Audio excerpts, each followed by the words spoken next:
नमस्कार। आखि आखि समस्तंक पई मूल्यवान जहाँ माध्यम आम दुनिया को देखू प्रकृतिर सुंदरता को अनुभव करिपारो किंतु आजिकाली बहुत लोक आखि जनित समस्या रे शिकार हेउछंती। 2021 रे WHO द्वारा करा जायथिबा एक रिसर्च अनुसार विश्व स्तर रे 2.2 बिलियन रु अधिक लोक दूरदृष्टि और निकट दृष्टि जनित समस्या रे पीड़ित अछंती। आखि जनित समस्या आजिकाली कॉमन प्रोब्लेम हो गलानी।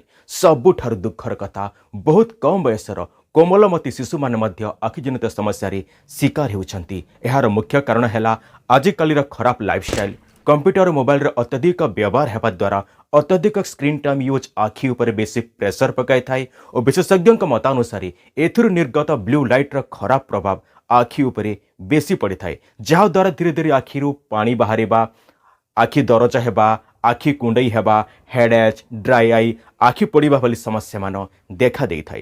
केतेक विटामिन्स, मिनरल्स और न्यूट्रिएंट र अभाव मध्य आखि जनित समस्या पई मुख्य रूपे दायी। आखिर उत्तम स्वास्थ्य पई, आईसाइट इंप्रूवमेंट पई, आई रिलेटेड डिजीज सुरक्षित रहिबा पई vitamin A, vitamin C, vitamin E, omega 3 fatty acid, zinc युक्त हेल्दी फूड आमे उपयुक्त परिमाण रे आवश्यक करिथाउ। चलंतु आज आमे एमिति किछि सुपर फूड विषय रे आलोचना करिबा जहा आखिर स्वास्थ्य पई मुख्य भूमिका ग्रहण करिथाय और आमर मूल्यवान आखि को सुरक्षित रखिबारे सहायक होइथाय। फर्स्ट, गाजर।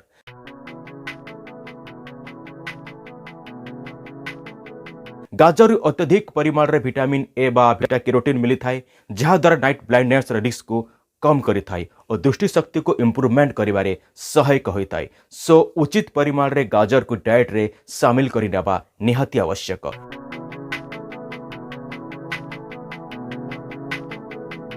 नेक्स्ट, अमृतभंडा। अमृतभंडा साधारणतः प्रत्येक ऋतुरे सहजरे कम मूल्य रे मिली जाए और खाइबाकु मध्य मीठा और स्वादिष्ट होइथाए। एथिरो vitamin A, vitamin C, vitamin E प्रचुर परिमाण रे मिली थाए, जहा सुस्थ सुंदर आखि पई अत्यंत आवश्यक होइथाए।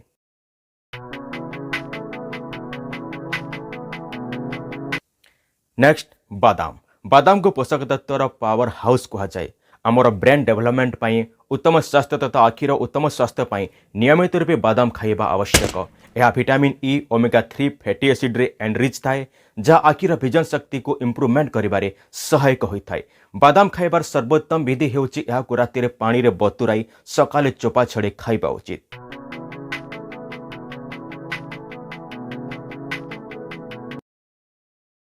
नेक्स्ट, आमला। यार हेल्थ बेनिफिट्स, यार औषध गुण को दृष्टि रे रखी एहाकु अमृत तुल्य कहुए।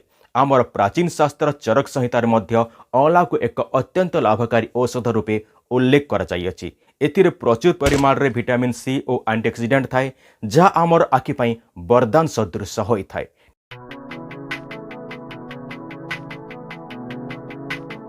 Next, पालंग saag. पालंग Sagar health benefits विषय प्राय लोकों को जना।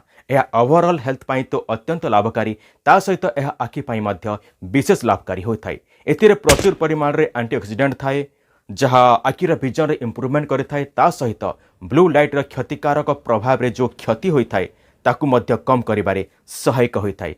आज पाई एतिकी, पुणी देखा गोटे नुआ वीडियो रे, गोटे सुंदर वीडियो रे। नमस्कार।